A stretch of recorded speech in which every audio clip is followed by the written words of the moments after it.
Witajcie w kolejnym fotozwiadzie. Ja mam na imię Jan i mówię do Was z Norwegii. Ostatnio dostawałem dużo pytań, jak ja mam ustawionego mojego Nikona D500 do zdjęć zwierząt, a zwłaszcza do zdjęć ptaków w locie. Dzisiaj odpowiem więc na pytanie, jak ja mam ustawionego mojego Nikona D500, jak to wszystko ustawić, jak spersonalizować sobie autofokusa w tym aparacie oraz jakie to ma znaczenie w praktyce.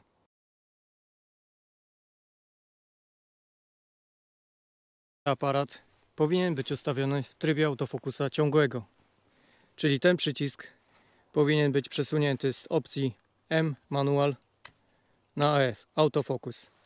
Wciskając ten przycisk możemy mieć wpływ na ustawienia trybów autofokusu w aparacie Nikon D500. I po wciśnięciu tego przycisku z boku, kręcąc tym kółkiem, teraz jest autofokus ciągły, który jest niezbędny do fotografowania jakichkolwiek zwierząt w ruchu, nie tylko ptaków. A następnie tutaj przechodzimy na autofokus pojedynczy, czyli taki, który możemy używać do przedmiotów stacjonarnych, nieporuszających się. Ja mam to cały czas ustawione na AFC. Tym przednim kółkiem zmieniamy sobie aktywne punkty, którymi aparat będzie nam łapał ostrość. Tu widzicie pojedynczy, 25 punktów dynamiczny, 72, 153 punkty, 3D i autofokus grupowy oraz automatyczny. Zostawiam to na S, pojedynczy. Wciskając przycisk info, ten tutaj, aparat również wyświetli nam, jest widać tryb pola, tryb ustawiania ostrości. To są bardzo istotne ustawienia, jeśli chodzi o fotografię ptaków w locie, ale też i innych zwierząt. Ja mam w moim aparacie podczas fotografowania zwierząt zawsze ustawiony tryb ciągły. Nigdy nie mam tego pojedynczego. Używam też tego tylnego przycisku AF-on do łapania ostrości. Niektórzy nazywają tą technikę techniką tylnego przycisku. Ja zaraz pokażę Wam, gdzie znaleźć menu i jak ustawić ustawianie ostrości przez aparat tylko za pomocą tylnego przycisku. Ale najpierw chciałbym pokazać, jak ogólnie ja mam ustawiony aparat do fotografowania zwierząt, ponieważ wiele osób też pyta właśnie o to.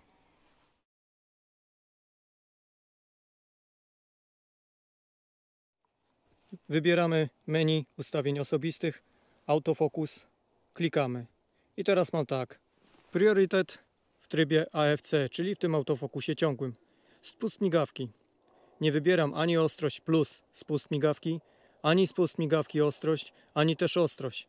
Dlaczego nie wybieram ostrości?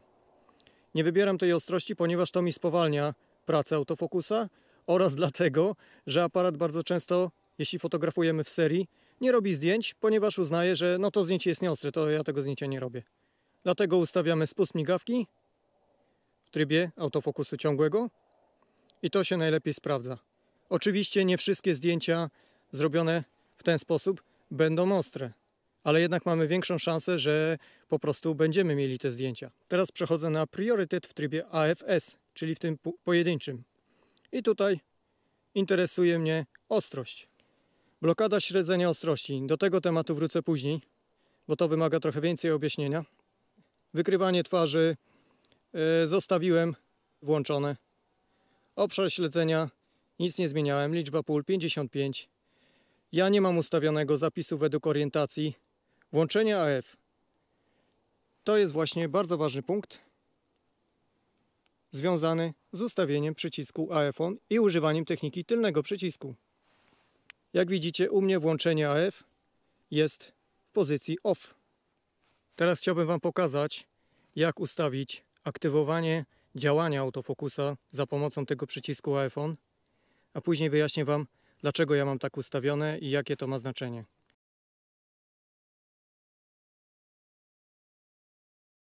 Żeby ustawić aktywację autofokusa przyciskiem AF-on, wchodzimy w menu, podpunkt A, autofokus. I teraz jak wejdziemy tutaj głębiej w to menu, podpunkt A8, włączenie AF, normalnie jest to migawka i AF-on. Po przestawieniu tej funkcji z tylko przycisk AF-on na migawkę i AF-on, zarówno migawka będzie nałapała nam ostrość, będzie aktywowała autofokus, jak i tylny przycisk. I tego ja nie chcę. Ja wam zaraz to udowodnię. Patrzcie. O. Tak, wiem, piszczy. Dawno nie był używany. Zaraz przestanie. I widzicie, działa i autofokus aktywowany tylnym przyciskiem i migawką. A nie o to mi chodzi. Także u mnie migawka w ogóle nie bierze udziału w aktywacji autofokusa. Chodzi o to, że ja mam od razu możliwość przejścia z trybu ciągłego łapania ostrości na ten pojedynczy tryb łapania ostrości. Dlatego ja nie muszę przełączać tego przycisku z boku aparatu. No i w czym jeszcze takie ustawienie pomaga? Otóż ja zwykle staram się i używam środkowego punktu autofokusa, bo on jest zwykle najbardziej precyzyjny, zwłaszcza w trudnych warunkach oświetleniowych i najszybszy. No i dajmy na to, ja śledzę sobie tego ptaka i ten ptak mi nagle gdzieś ląduje na jakiejś gałązce, pomiędzy tymi gałęziami, albo tak jak u mnie na wybrzeżu w Norwegii, gdzieś pomiędzy kamieniami. I teraz ten ptak, jak już on usiadł między tymi gałęziami czy kamieniami, jak ostrość mi się złapie na kamieniach, no to jest po zdjęciu, model nieostry. I właśnie w tym momencie ta funkcja używania tylnego przycisku bardzo mi pomaga, bo ja puszczając przycisk AF ON dezaktywuję autofokus i już ostrość mi nigdzie nie ucieknie. Mam ją na modelu.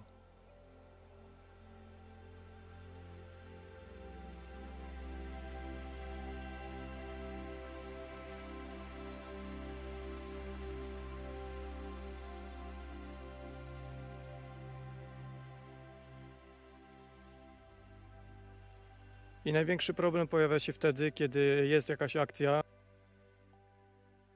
Jedną rękę mamy zajętą obiektywem, bo musimy go podpierać, a drugą rękę mamy zajętą korpusem aparatu.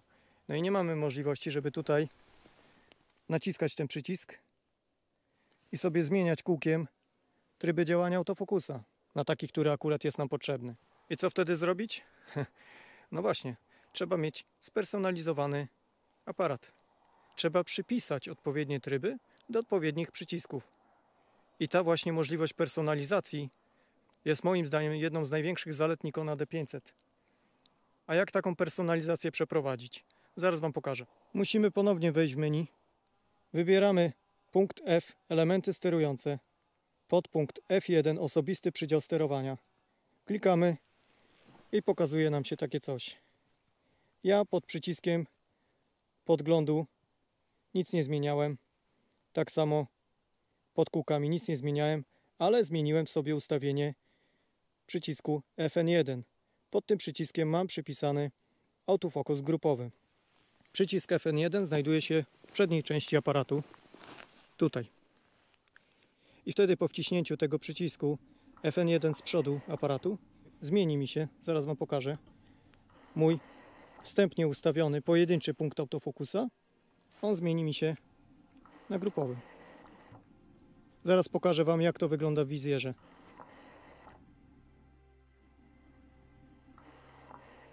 Kolejne ustawienie to przycisk FN2. Tu nic nie zmieniałem. Przycisk AF ON, jak już mówiłem, u mnie ten przycisk aktywuje autofokus i łapanie ostrości. Kolejne ustawienie to tak zwany joystick. Joystick służy mi do wybierania pola autofokusa. Mogę nim też przesuwać punkty autofokusa w wybrane miejsce. A po wciśnięciu joysticka mogę aktywować dynamiczny tryb pola 25 punktów, który mam przypisane do tego przycisku. Żeby to ustawić, też wchodzimy w menu, wybieramy odpowiedni tryb i zatwierdzamy środkiem tzw. wybieraka wielofunkcyjnego lub wciskając przycisk OK. I taka personalizacja to jest fantastyczna sprawa. Ja nieraz dostawałem jakieś komentarze czy też pytania, no ale jak to jest? Ty w ogóle nie mierzysz do tych ptaków, tylko pach, pach, pach i tu już robisz zdjęcia. Ja mierzę do tych ptaków, tylko to idzie bardzo szybko, ponieważ ja, tego nie widać na filmach, używając tej ręki, różnych palców, aktywuję różne tryby autofokusa. I to się dzieje bardzo szybko, o wiele szybciej niż ja musiałbym przełączać tam z boku. Dlatego personalizacja jest taka ważna. Oczywiście to są moje ustawienia i moje preferencje. Można to sobie ustawić zupełnie inaczej. W każdym razie warto jest przeprowadzić taką operację i tego autofokusa w Nikonie D500 sobie spersonalizować.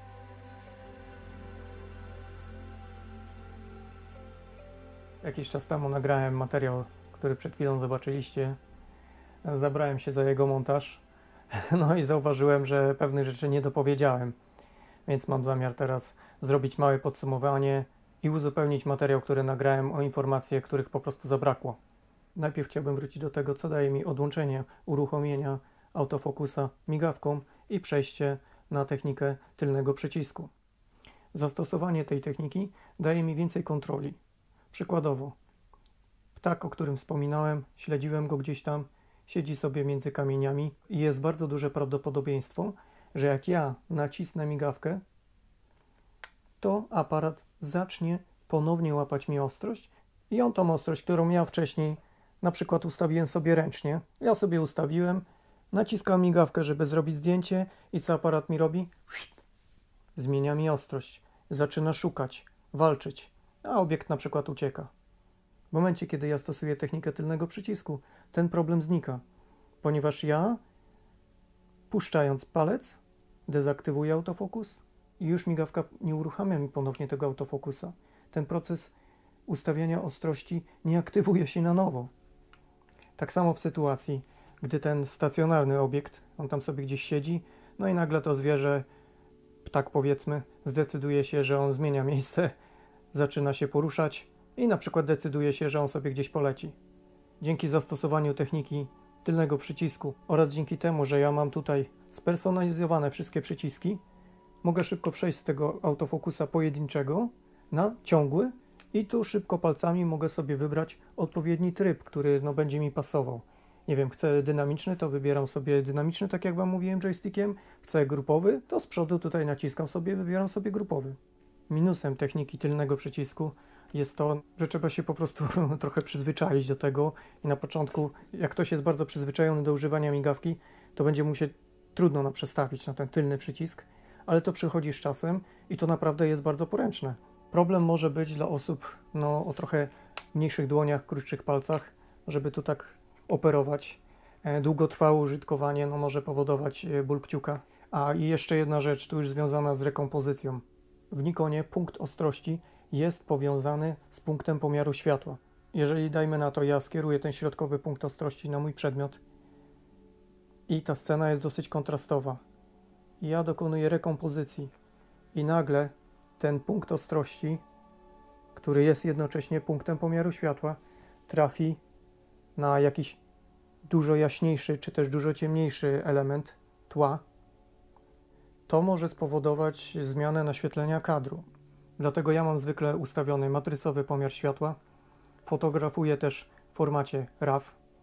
Nie używam JPEGa, czy jak to woli JPEGa. Sporadycznie używam punktowego pomiaru światła i tu różnica w naświetleniach mogłaby być spora przy rekompozycji. Przy fotografowaniu w formacie RAW nie jest to problemem, ponieważ ja sobie mogę tą ekspozycję skorygować już w postprodukcji.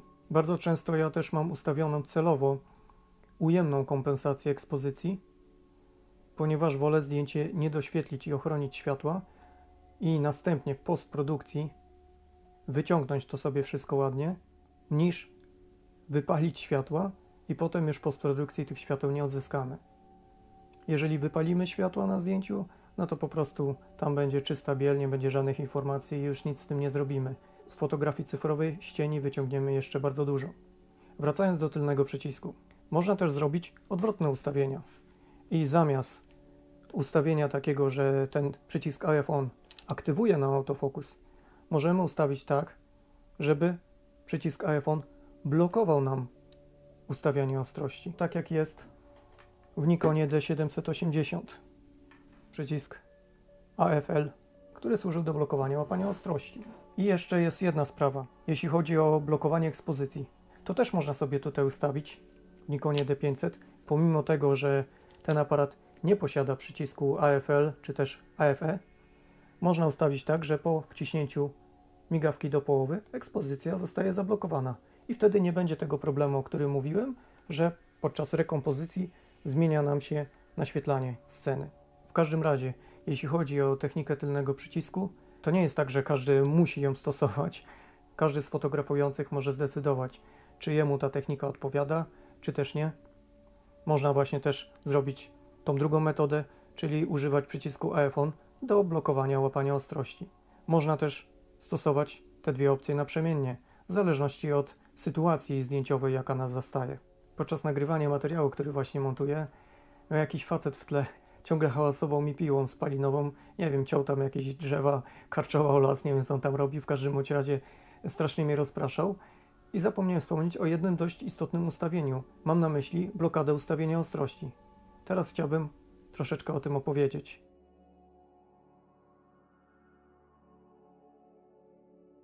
Co to właściwie jest ta blokada ustawienia ostrości? Blokada ustawienia ostrości jest to czas zwłoki, jaki nastąpi, zanim aparat zacznie ostrzyć nam na nowy obiekt. Taka sytuacja następuje zwykle, kiedy coś nagle przysłoni nam obiekt, na który ustawiliśmy ostrość. To mogą być jakieś gałęzie drzewa, fala, nie wiem, nadlatujący inny ptak i on nam na chwilę przysłania nasz obiekt, na który ustawiliśmy ostrość. Albo ptak, który siedział gdzieś tam sobie, on nagle startuje, leci w naszym kierunku i odległość, na którą ustawiliśmy ostrość, zmienia się. I tu blokada ustawienia ostrości, to ustawienie decyduje nam o tym, jak szybko ten aparat ma zareagować na zmianę tej odległości ostrzenia. Czy on ma reagować szybko, czy też on ma jednak reagować wolno. Bo na przykład śledząc tego ptaka, nagle przysłania nam go drzewo i my nie chcemy, żeby od razu nam ostrość przeskoczyła właśnie na to drzewo, które znalazło się pod aktywnym punktem autofokusa. No i teraz jak tą blokadę ustawić? Długo czy krótko? Po pierwsze, tego nie da się ustawić na stałe. A najgorsze jest to, że to ustawienie, które możemy znaleźć w menu w podpunkcie A3, ono może zdecydować o tym, czy my zrobimy ujęcie ostre, czy też utracimy to ujęcie. Idealnie by było, gdyby ten autofokus pozwalał nam bardzo dobrze śledzić nasz obiekt, ale jednocześnie był na tyle czuły, żeby w przypadku, kiedy ja chcę szybko złapać ostrość na kolejny obiekt, to żeby ten autofokus to zrobił, a nie zwlekał. Przykładowo w sytuacji, kiedy my śledzimy ptaka w locie, no i niestety zgubiliśmy go i na chwilę ten punkt autofokusa przeskoczył nam gdzieś indziej, to wtedy im wyższy numer ustawimy w tej blokadzie śledzenia ostrości, tym dłużej autofokus nie przeskoczy nam na tło czy niebo, a będzie utrzymywał ten dystans, w którym ten ptak się poruszał, tam gdzie mieliśmy ustawioną ostrość. I mamy wtedy więcej czasu na powrót z punktem autofokusa na nasz obiekt. Czyli co, ustawiamy sobie blokadę ustawienia ostrości na 4 albo 5 i jest ok, wszystko gra. No nie do końca. Takie ustawienie niestety ma też swoje minusy. Jeśli ustawimy ten czas reakcji na 4 albo na 5, to może się okazać, że ten czas będzie na tyle długi, że my zgubiliśmy nasz obiekt, aparat złapał ostrość na tło i ten czas reakcji jest na tyle długi, że zadziała po prostu na naszą niekorzyść. Oczywiście możemy też bardzo szybko przesunąć punkt łapania ostrości na ptaka, puścić przycisk F-on, albo jeżeli ktoś używa migawki, puścić tą migawkę i aktywować ustawianie ostrości od nowa. Ale tu znowu tracimy czas, no i wtedy możemy po prostu utracić to ujęcie. Wszystko po prostu sprowadza się do tego, jak bardzo, że tak powiem, ten autofokus klei się do obiektu.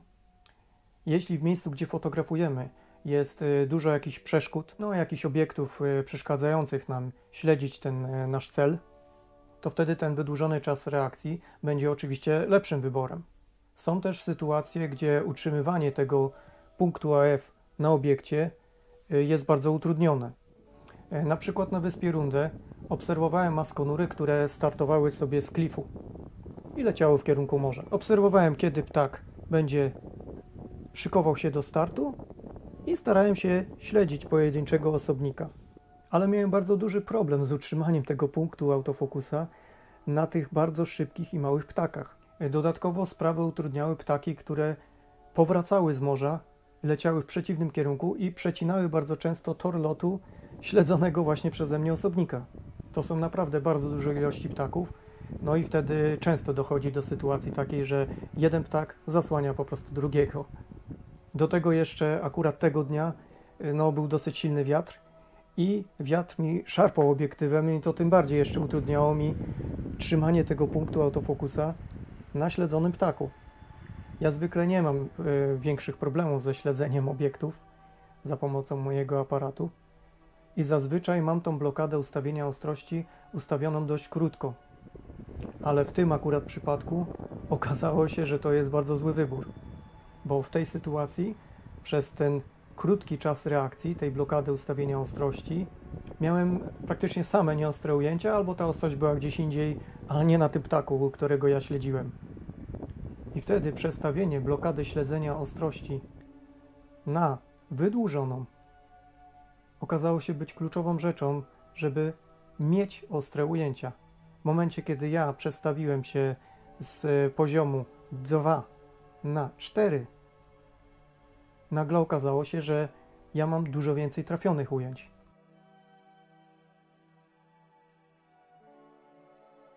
Taka sama sytuacja spotkała mnie, kiedy fotografowałem głuptaki z łodzi. Tutaj były dość duże fale i ciężko było mi zdecydować się, czy lepiej wybrać autofokus grupowy, a może dynamiczny. Przy zastosowaniu tego dynamicznego autofokusa, dynamicznych punktów 25, istniało duże ryzyko, że jak ja lekko chybię tego głuptaka, to ostrość będzie mi gdzieś tam skakała dalej na inne ptaki, na fale i na skały.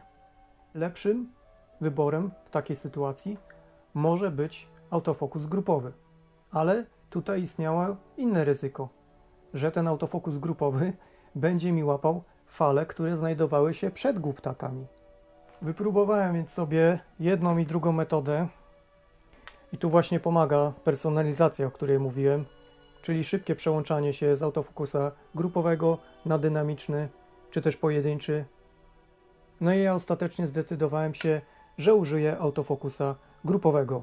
Zdecydowałem się na śledzenie głuptaka na tle nieba tym grupowym autofokusem, ale tu dalej istniało ryzyko, że jak ten głuptak zejdzie niżej i wejdzie pomiędzy fale, to autofokus złapie mi ostrość na pierwszym planie. I ponieważ właśnie istniało takie ryzyko, to przestawiłem sobie blokadę ustawiania ostrości na wydłużony czas i dzięki temu udało mi się zrobić ujęcia nawet wtedy, kiedy głuptak wlatywał pomiędzy fale i mam całą serię ujęć, kiedy widać dokładnie, że głuptak jest pomiędzy falami, ostrość jest na ptaku.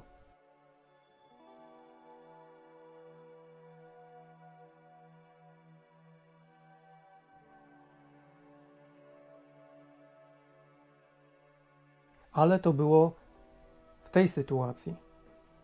No to teraz skąd wiedzieć, jak w końcu tą blokadę ustawić? Krócej, żeby ona szybciej reagowała? Czy też wydłużyć ten czas reakcji? To zależy od sytuacji. Jeśli stwierdzimy, że aparat za długo zastanawia się, zanim zareaguje, tracimy ujęcia, bo aparat nie chce złapać nam ostrości, nie chce szybko przeskoczyć z jednego obiektu na drugi, albo my łapiemy ostrość w złym miejscu, dajmy na to, złapało nam to tło i aparat za długo nam zwleka ze złapaniem ostrości na nasz obiekt zdjęcia, to najprawdopodobniej ta blokada ostrości jest ustawiona za długo. Tu jeszcze raz mamy sytuację, gdzie fotografowałem maskonury siedzące na skałach. Potrzebowałem krótkiego czasu reakcji autofokusa, żeby mieć możliwość jak najszybciej wyostrzyć na kolejnego ptaka.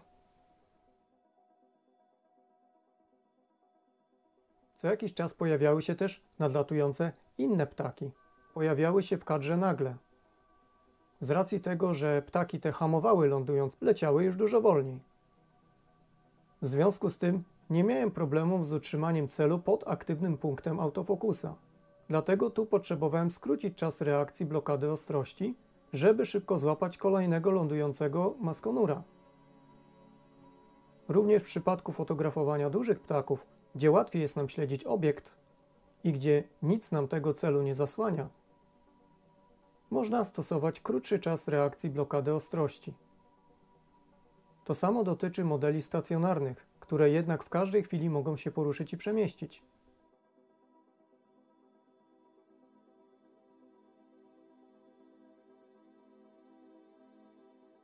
No a kiedy ta blokada ostrości jest ustawiona zbyt krótko? Sygnałem może być to, że ten autofokus nam ciągle nie trafia.